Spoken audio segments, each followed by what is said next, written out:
आपका छठा सवाल है। इसमें कहा गया है कि एक डाकिया किसी नगर के पास ही स्थित एक उपनगर में एक व्यापारी को पार्सल पहुंचाने के लिए साइकिल पर जाता है और विभिन्न समयों पर नगरों से उसकी दूरी बताई गई है। तो अब उसके बारे में आपको पहले देखना है। तो सबसे पहले मैं आपको क्या बताऊंगा कि ग्राफ को देखना बताऊंगा। तो सबसे पहले क्या बता रखा है ग्राफ। तो यहाँ देखेंगे ये एक्स एक्स साइड है और इस पर समय दिखा रखा है और ये इधर इसकी दूरी बताई गई यानी किस समय वो कहाँ पर पहुँचा, उसकी दूरी कितनी थी।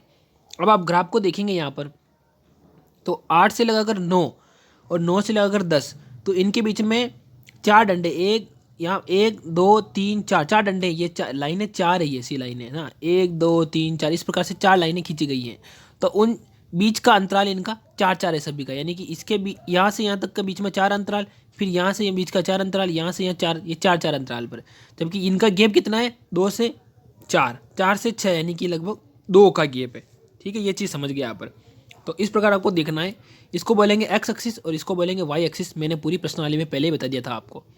अब चलते हैं हम क्वेश्चन की ओर इसके, और एक एक करके इसके क्वेश्चन देखते हैं।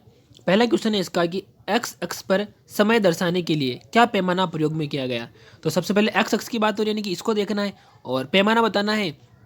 तो मैंने बताया कि 8 से 9 के बीच में, है ना, 8 से 9 के बीच में डंडों की संख्या दिखाना, वही पैमाना एक तरीके से। और पैमाना ग्राफ में बनाना बहुत जरूरी है। यानी कि अपन ने क्या किया, तो पैमाना समय के लिए बताना है, क्योंकि एक्स अक्ष का पूछा आपने को। तो देखिए 8 से 9 के बीच में कितने डंडे हैं, तो यहाँ चार डंडे हैं, चार डंडे हैं टोटल। भाई डंडों की संख्या तो चार ही होगी ना इनके बीच की, तो वो चार डंडे हैं। तो पैमाना क्या लिखना है आपको कि 4 इकाई बराबर 1 घंटा, है ना। तो पैमाना बन जाएगा कि 1 इकाई, है ना, 1 इकाई, 1 इकाई कितने के बराबर होगी, 4 घंटे के बराबर होगी। तो ये चीज़ आपको इसमें लिख लेनी है। ठीक है, दूसरा सवाल देखते हैं हम। इसमें हमसे पूछा गया है कि उसने पूरी यात्रा के लिए कितना समय लिया, टोटल समय पूछा है। तो अब समय कैसे निकालेंगे, इस जगह से लेकर इस जगह तक वो कितने टाइम में पहुंचा है, वो इसका टोटल समय होगा। तो अपन निकालते, एक एक करके निकालते हैं। तो सबसे पहले यहाँ से लेकर यहाँ तक ये सीधी लंबाई है एक तरीके से, तो ये सीधी लंबाई एक तरीके से। तो यहाँ कितने घंटे हो गए इसको, यहाँ से यहाँ तक की बात करें इसको 2 घंटे हो गए। फिर यहाँ इस जगह पर आपको लगेगा कि ये एक जैसा चल रहा है सीधा सीधा, यानी कि 16 वाली लाइन पर सीधे सीधे चल रहा है। तो उसमें उसका चलने का कोई मतलब नहीं है यहाँ पर सीधा सीधा, तो इसका कोई समय नहीं जुड़ेगा, सीधा सीधा ही चला है। तो यहाँ तक तो हो गया इसका 2 टोटल, यहाँ से यहाँ तक, और यहाँ सीधा सीधा चला, और यहाँ से फिर यहाँ तक चला ये। तो 11 से 12 तो 1 घंटा यहीं पर हो गया। और फिर यहाँ पर बीच की बात करें, देखो 10 और 11 के बीच में ही है ये वाली लाइन, ये वाली लाइन और 10 और 11 के बीच में आपको दिख रही होगी, मैं दिखाऊँ आपको। तो ये वाली लाइन 10 और 11 के बीच में है, और 10 और 11 के बीच में मतलब आधा घंटा, 10:30 बजे बीच में हो गया। तो 2 तो यहाँ पर और 1 ऊपर 3, तो टोटल कितने घंटे हो गए, 3 सही 1/2, यानी कि 3.5 घंटे टोटल हो चुके हैं इनको जाने में, टोटल लग गया इसको समय। ठीक है, यहाँ से कर लेंगे। तीसरा सवाल है आपका, व्यापारी के स्थान की नगर से दूरी कितनी है। तो वही आपको क्या बतानी, यहाँ से लगाकर यहाँ तक की दूरी बतानी टोटल। तो कैसे निकालोगे इस बिंदु की दूरी, तो इस बिंदु की यहाँ से आओगे इधर, तो ये कितना लिखा है 22 किलोमीटर।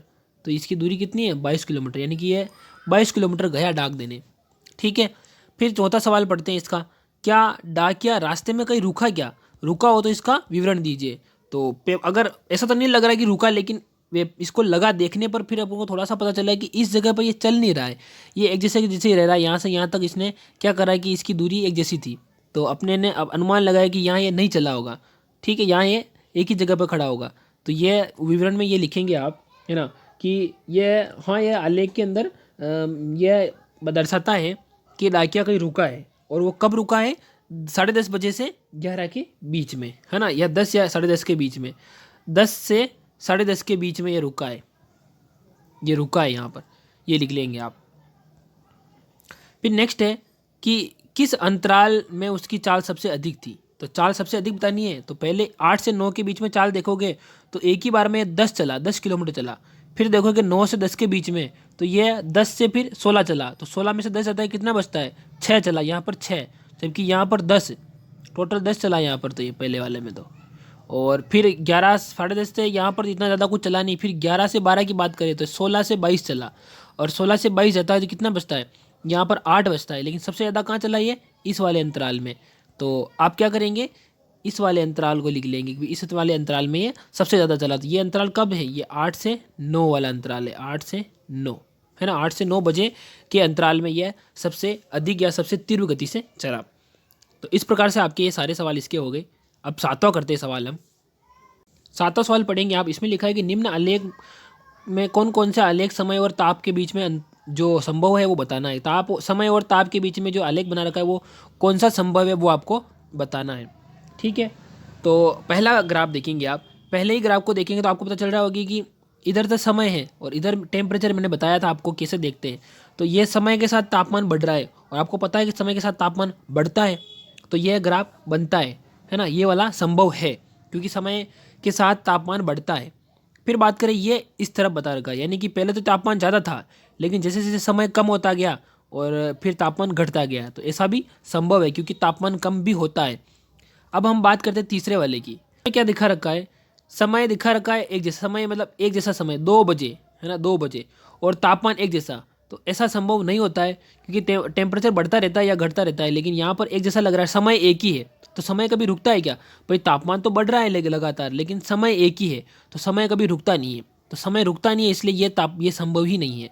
ठीक है, ये संभव नहीं होगा। अब आप चौथा देखेंगे, चौथे में देखा रखा है कि एक जैसा तापमान है ना, यानी कि अगर यहाँ पे 30 डिग्री या 50 डिग्री कुछ भी मान लो अगर मैं ना, तो ये सेम समय तो बढ़ रहा है, लगातार बढ़ ही रहा है, लेकिन तापमान एक जैसा है। तो ऐसा संभव होता है क्योंकि टेम्परेचर एक जैसा रहता है। जैसे रूम टेम्परेचर होता है, जैसे अपन अगर एसी वेसी लगा रखी हो, अपन ने फिक्स कर दी हो, तो वहाँ पर एक जैसा टेम्परेचर बना रह सकता है। तो ये चीज़ संभव है। तो इसमें कौन सा संभव नहीं है, खाली तीसरा संभव नहीं है, बाकी सभी संभव है। तो इस प्रकार आपके सारे सवाल हो गए हैं। वीडियो अच्छी लगी हो तो वीडियो को लाइक करें और चैनल पर नए हैं तो सब्सक्राइब करें। और इसी प्रकार की और वीडियो देखने के लिए आप डिस्क्रिप्शन बॉक्स चेक करें। अब मिलते हैं हम अगली वीडियो में, तब तक आप पढ़ाई करते रहिए। जय हिंद।